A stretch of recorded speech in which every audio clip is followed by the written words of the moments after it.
Good morning. आज हम trigonometry के नेक्स्ट वीडियो नंबर 4 के पास आ चुके हैं और इसमें हम लोग देखेंगे आज बहुत ही इम्पोर्टेंट प्रॉब्लम के बारे में बात करेंगे कि क्वेश्चन जो हमेशा एग्जाम में आता है और इसी पैटर्न पे, या हम लोग भी जानते हैं कि जैसे में एक पोलिनोमियल दिया हुआ है, अगर उसके पावर में x के पावर 4 है तो उसका 4 रूट होगा। तो हम लोग ये 4 रूट कौन कौन होगा, तो एक दो रूट जान जाते हैं, हम उसको याद किए हुए हैं कि वो i -i 1 और -1 होता है। क्यों रूट की बात करेंगे तो 1 ओमेगा स्क्वायर होता है। ओमेगा का वैल्यू हम लोग निकालते हैं, ओमेगा उस वैल्यू है, वो ओमेगा एक डिनोटर है किसी वैल्यू का। तो वो निकलता कैसे है उसका वैल्यू कैसे निकालते हैं, आज वही हम उसी टाइप के क्वेश्चन के बारे में बात करेंगे कि अगर x के पावर 5 है, x के पावर 6 है, x के पावर 7 है, तो उसका पूछ रहा है कि इसका x के पावर 7 का यूनिटी रूट बताइए, तो 7 रूट होगा। हम एक तो बता सकते हैं 1, अगर इवन पावर है तो -1 भी बता सकते हैं, बट यही बात आया कि उसका 7 रूट क्या होगा वो बताना है।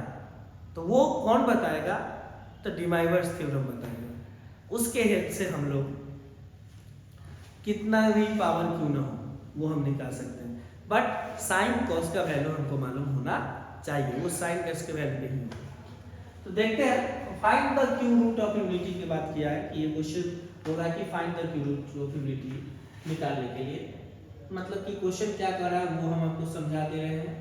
बोल रहा है कि अगर आपके पास x के पावर q इक्वल्स टू 1 है तो x का 3 वैल्यू सेटिस्फाई करेगा। वो 3 वैल्यू बताइए कि आखिरकार कौन है। x के पावर q इक्वल टू 1 है तो x के पावर 3 वैल्यू सेटिस्फाई करेगा। एक वैल्यू तो आप जानते हैं 1, दूसरा तीसरा नहीं मालूम है, याद किए हुए ओमेगा स्क्वायर, लेकिन ओमेगा स्क्वायर का वैल्यू क्या होता है वो हमको मालूम नहीं है, तो आगे हम इससे जानेंगे। तो इसको हमको वैल्यू निकालना है डिमाइवर्स थ्योरम से। तो डिमाइवर्स थ्योरम बोला क्या, ट्रिग्नोमेट्री में तो कन्वर्ट करते हैं, लेकिन वो कॉस थीटा और साइन थीटा में। तो हम देखते हैं कि कितना डिग्री ये 1 जो वैल्यू है वो कॉस और साइन में फिट करना है।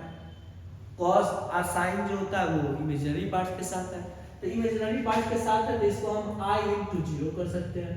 अब वो कितना डिग्री का वैल्यू है, जो ये cos का वैल्यू 1 आए और sin का वैल्यू 0 आए, तो हम लोग यही सिंपल सा जानते हैं cos 0 degree plus i sin 0 degree की बात करेंगे। ये x³ है, इसमें कोई दिक्कत नहीं। एक बात और जानते हैं, इसका जनरल की बात है कि ये तो cos 0 पे है, cos 2n पाई 102n पाई की बात करेंगे, 360 की बात करेंगे, फिर भी यही वैल्यू है।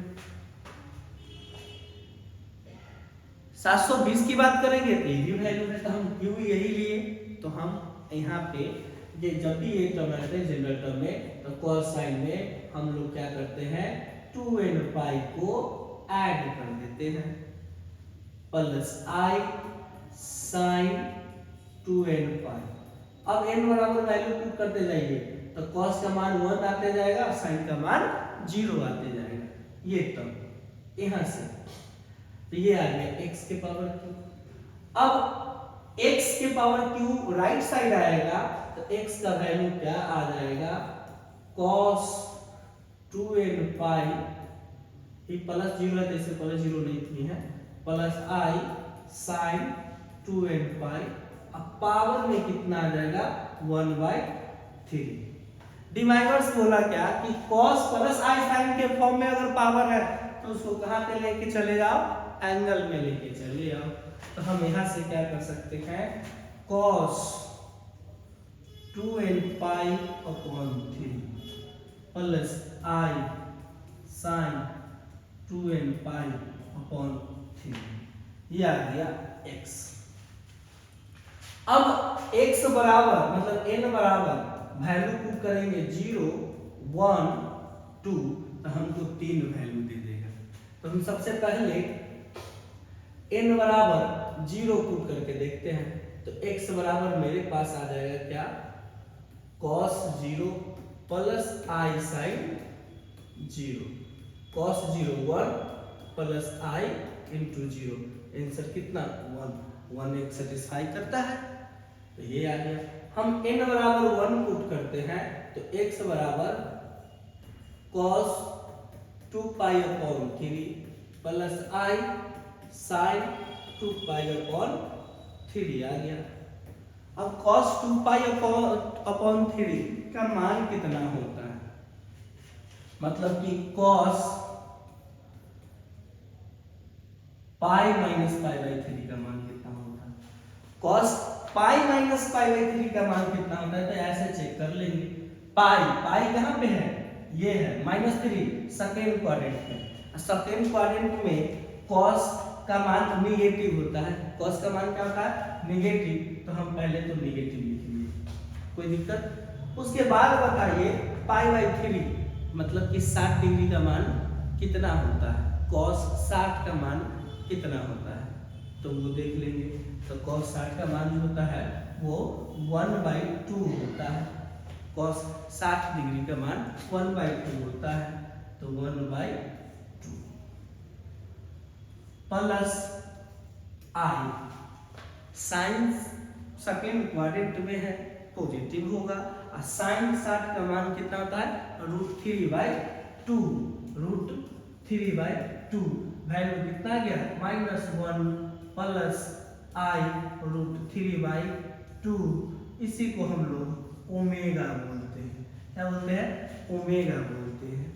अब n बराबर 2 पर पुट करेंगे तो x इक्वल टू कितना आ जाएगा, 2 पुट करेंगे तो 4 pi by 3 cos 4 pi by 3 plus i sin 4 pi by 3, इसका वैल्यू कितना होता है, तो 4 पाई बाई 3 का मतलब हुआ थर्ड क्वाड्रेंट, इसमें भी दोनों का दोनों cos sin निगेटिव होता है, तो ये हो गया -1/2 प्लस i, नहीं प्लस i नहीं होगा माइनस i √3/2, मतलब कि -1 माइनस i √3/2।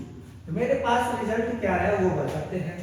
x का एक वैल्यू आया क्या 1, x का एक वैल्यू आया -1 प्लस i √3/2, x का एक और वैल्यू आया -1 माइनस i √3/2।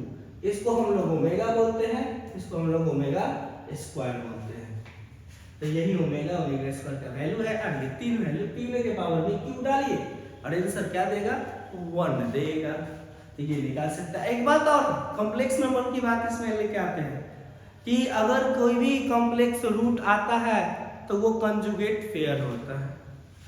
देखिए ये इसका कंजुगेट है, ये इसका कंजुगेट है। अगर आपके पास कोई कॉम्प्लेक्स नंबर में रूट आ गया x प्लस i y किसी का, तो ये फिक्स है कि उसका रूट जो होगा x माइनस i y भी होगा। तो यहाँ से ही पता चला था कि -1 प्लस i √3/2 आ रहा है, तो इसका मतलब एक और रूट आएगा जो होगा क्या -1 माइनस i √3/2, ये और आएगा। इस तरह से हम क्वेश्चन बनाएंगे। फोर्थ की बात करेगा, फिफ्थ की बात करेगा, सिक्स्थ की बात करेगा, कोई भी बात करे, हम सभी को इसी फॉर्मेट से बनाएंगे। अगर इसी के जगह पे यहाँ पे क्या दे देता -1 दे देता, तो प्लस i इंटू 0 कितना का मान होता है भाई पाई का मान होता है, कितना का मान होता है पाई का मान होता है, इसमें पाई हम जोड़ते चले जाते हैं। इस तरह से हम क्वेश्चन को सॉल्व करेंगे। एक क्वेश्चन हम आपके लिए ये क्यू रूट था, आप हमको बताइए कि फोर्थ रूट ऑफ यूनिटी का वैल्यू क्या होता है, हमको कमेंट सेक्शन में बताइएगा कि find the fourth root of unity, वो 4 वैल्यू बताइए जो सेटिस्फाई करता होगा x को। ठीक है, थैंक यू।